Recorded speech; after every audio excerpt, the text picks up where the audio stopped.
శ్రేష్టమైన వార్త. యేసు ప్రభువు మీ కొరకు జన్మించిన దూత సాక్ష్యం. తర్వాత ముందుగా ఎవరు సాక్ష్యం నామము? గొర్రెల కాపరి. తర్వాత దూత సాక్ష్యం. తర్వాత ఇంకెవరు?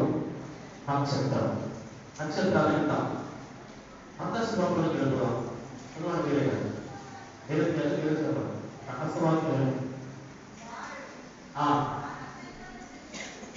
దేవుని వాక్యము మనం చూస్తే దేవుని బిడ్డలారా 9వ వచనం చదువుతున్నాం. 9వ వచనం, వారు రాజు తోట విని బయలుదేరిపోవచ్చునగా ఇదిగో తూర్పు దేశమున వారు చూచిన నక్షత్రము ఆ శిశువు ఉండిన చోటికి దీటుగా వచ్చి నిలిచి వరకు వారికి ముందుగా నడిచిన మంచి మాట. దేవుని ప్రకారం నక్షత్రము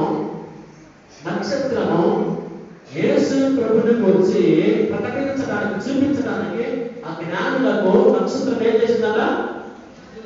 మరి ముందుగా నడుచుకుంటూ తీసుకెళ్ళాడు. ఎవరిని? యేసుక్రీస్తు గురించి